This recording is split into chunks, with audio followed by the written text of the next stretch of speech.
Assalamualaikum warahmatullahi wabarakatuh. Sebelum menonton video ini, teman-teman bisa subscribe, like, dan share video-video kami ya. Apa kabar teman-teman semua? Semoga teman-teman sehat walafiat ya. Hari ini kita akan belajar kisah singkat Nabi Adam alaihi salam. Sebelum Nabi Adam alaihi salam diciptakan, Allah subhanahu wa ta'ala menciptakan langit dan bumi beserta segala isinya. Langit dan bumi oleh Allah subhanahu wa ta'ala diciptakan dalam waktu 6 hari atau masa. Sedangkan 1 hari atau 1 masa di sisi Tuhan sama dengan 1000 tahun menurut perhitungan manusia. Allah Maha Kuasa. Apabila menghendaki sesuatu cukup berfirman, kun, jadilah, maka jadilah apa yang diinginkannya. Sesudah menciptakan langit dan bumi, Allah subhanahu wa ta'ala menciptakan makhluk bernama malaikat yang dibuat dari cahaya. Malaikat diciptakan sebagai makhluk yang tunduk kepada Allah subhanahu wa ta'ala. Lalu diciptakan makhluk yang bernama jin yang dibuat dari api yang sangat panas. Jin ada yang patuh dan ada yang ingkar dan membangkang kepada perintah Allah subhanahu wa ta'ala. Jin yang ingkar dan membangkang disebut iblis dan setan. Sesudah langit dan bumi, malaikat dan jin atau iblis diciptakan, maka Allah hendak menciptakan makhluk yang akan diperintah untuk mengelola bumi atau khalifah di muka bumi, yaitu manusia, Adam.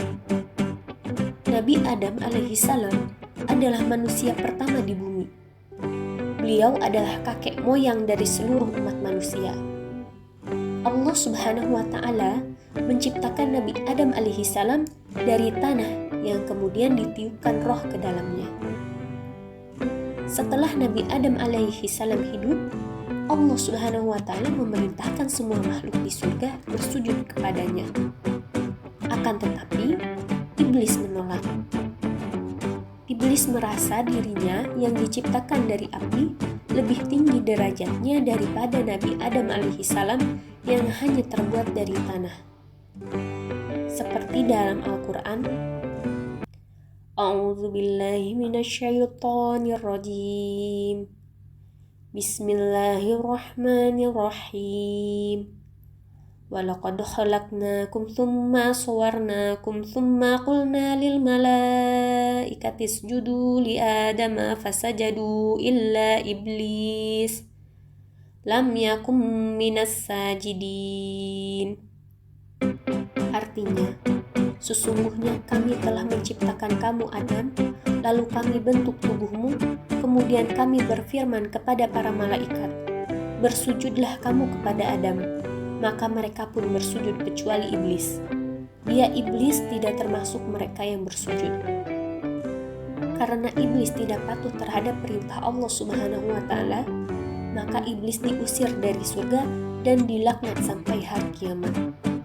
Sejak saat itu, iblis bersumpah untuk senantiasa menyesatkan Nabi Adam alaihi salam dan keturunannya hingga hari kiamat nanti. Iblis melakukan itu sebagai balasan untuk Nabi Adam alaihi salam yang dianggapnya telah menyebabkan ia terusir dari surga. Nabi Adam alaihi salam tinggal seorang diri di surga. Untuk menemani Nabi Adam alaihi salam, Allah subhanahu wa ta'ala mengambil salah satu tulang rusuk Nabi Adam alaihi salam. Dari tulang rusuk itu, Allah menciptakan Siti Hawa yang kemudian menjadi istri Nabi Adam alaihi salam. Bersama Siti Hawa, Nabi Adam alaihi salam kini bisa menghabiskan hari-harinya yang indah di surga. Mereka berdua menikmati segala yang ada di surga. Mereka makan buah-buahan yang lezat dari kebun yang indah. Mereka minum dari sungai yang mengalirkan susu. Akan tetapi Allah subhanahu wa ta'ala melarang mereka untuk mendekati satu pohon dan memakan buahnya. Pohon itu bernama pohon khuldi. Iblis yang mengetahui hal ini kemudian mendekati Nabi Adam alaihissalam dan Siti Hawa. Iblis tidak henti-hentinya menggoda Nabi Adam alaihissalam dan Siti Hawa untuk memakan buah khuldi. Hingga pada suatu hari, usaha iblis akhirnya berhasil. Nabi Adam alaihissalam dan Siti Hawa tergoda untuk memetik dan memakan buah khuldi itu. Dijelaskan di Quran Surah Toha ayat 120. A'udzu billahi minasyaitonir rajim. Bismillahirrahmanirrahim. Fawaswasa ilaihi syaitanu qala ya Adamu hal adulluka ala syajaratil khuldi wa mulkin la yabla. Artinya, kemudian setan membisikkan pikiran jahat kepadanya dengan berkata, "Wahai Adam, maukah aku tunjukkan kepadamu pohon keabadian dan kerajaan yang tidak akan binasa?" Quran Surah Toha ayat 120. Setelah memakan buah khuldi, mereka merasa sangat malu dan berdosa terhadap Allah Subhanahu wa Ta'ala. Nabi Adam dan Siti Hawa pun segera memohon ampunan kepada Allah Subhanahu wa Ta'ala. Allah Subhanahu wa Ta'ala yang Maha Pengampun akhirnya mengampuni mereka. Akan tetapi, sejak kejadian itu, Nabi Adam alaihissalam dan Siti Hawa harus keluar dari surga dan turun ke bumi.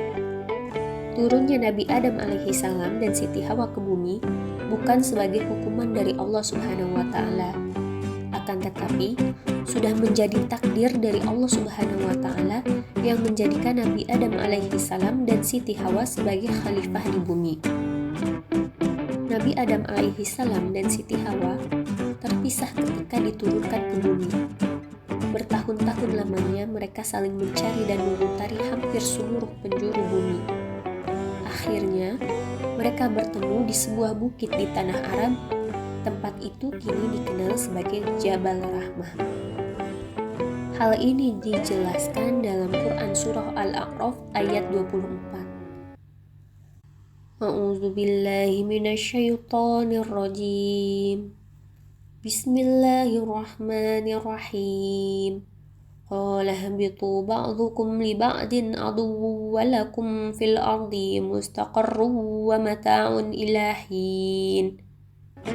Artinya, Allah berfirman, turunlah kamu akan saling bermusuhan satu sama lain.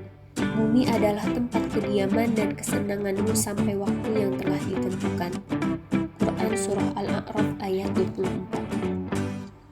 Allah Subhanahu wa Ta'ala berfirman kepada Nabi Adam alaihissalam dan Siti Hawa agar mereka memiliki anak untuk melanjutkan keturunannya.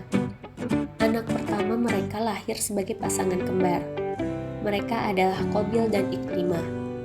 Tak lama kemudian lahirlah pasangan kedua, yaitu Habil dan Labuda. Setelah keempat anaknya dewasa, Nabi Adam alaihissalam diperintahkan oleh Allah Subhanahu wa Ta'ala untuk menikahkan mereka. Allah Subhanahu wa Ta'ala memerintahkan agar keempat anaknya dinikahkan secara bersilang. Qabil dinikahkan dengan Labuda, sedangkan Habil dinikahkan dengan Iklimah. Namun Qabil menolak karena Iklimah lebih cantik daripada Labuda. Nabi Adam alaihissalam memohon petunjuk kepada Allah Subhanahu wa Ta'ala. Allah Subhanahu wa Ta'ala memerintahkan kedua putra Nabi Adam alaihissalam untuk berkurban. Siapa yang kurbannya diterima, ialah yang berhak memilih jodohnya. Untuk persembahan kepada Allah Subhanahu wa Ta'ala, Habil mengkurbankan kambingnya yang gemuk dan paling disayanginya. Sementara Qabil mengambil sekarung gandum yang paling jelek dari yang dimilikinya. Pada waktu yang ditentukan, kurban mereka diletakkan di atas bukit. Tak lama setelahnya, turun halilintar menyambar kambing milik Habil hingga habis tanpa tersisa. Adapun kurban milik Qabil teronggok begitu saja. Hal itu menunjukkan bahwa Allah Subhanahu wa Ta'ala menerima kurban Habil. Dengan demikian, Habillah yang lebih berhak menentukan pilihannya. Qabil tidak puas dengan kejadian ini. Saat itulah iblis datang menghasut pikirannya. Hingga pada saat Habil sedang mengembala ternak-ternaknya, dari belakang Qabil memukul kepala Habil menggunakan batu secara tiba-tiba. Habil jatuh dan akhirnya meninggal dunia. Qabil merasa bingung apa yang harus ia lakukan terhadap jenazah saudaranya itu. Allah akhirnya mengilhami Qabil melalui burung yang menggali tanah untuk mengubur mayat lawannya yang kalah dalam pertarungan. Qabil pun meniru perilaku burung tersebut dan menguburkan jenazah Habil. Dijelaskan dalam Quran Surah Al-Ma'idah ayat 41. A'udzu billahi minasyaitonir rajim. Bismillahirrahmanirrahim. Faba'athallahu ghuraban yabhathu fil ardi liyuriyahu kaifa yuwari sawata akhihi. Qala ya waylata a'jaztu an akuna mithla hadzal ghurabi fa uwariya sawata akhi fa asbaha minan nadimin. Artinya, kemudian Allah mengutus seekor burung gagak menggali tanah untuk diperlihatkan kepadanya, Qabil, bagaimana dia seharusnya menguburkan mayat saudaranya. Qabil berkata, "Oh, celaka aku. Mengapa aku tidak mampu berbuat seperti burung gagak ini, sehingga aku dapat menguburkan mayat saudaraku ini?" Maka, jadilah dia termasuk orang yang menyesal. Quran Surah Al-Ma'idah ayat 31. Nabi Adam alaihi salam dan Siti Hawa yang akhirnya mengetahui hal ini merasa amat bersedih. Namun, tak lama kemudian Allah Subhanahu wa Ta'ala memerintahkan kepada mereka berdua agar kembali memiliki anak. Nabi Adam dan Siti Hawa pun melaksanakan perintah Allah Subhanahu wa Ta'ala. Lama-kelamaan semakin banyak keturunan Nabi Adam dan Siti Hawa yang lahir. Dari anak-anak Nabi Adam alaihi salam dan Siti Hawa, lahirlah generasi selanjutnya. Dan terus begitu.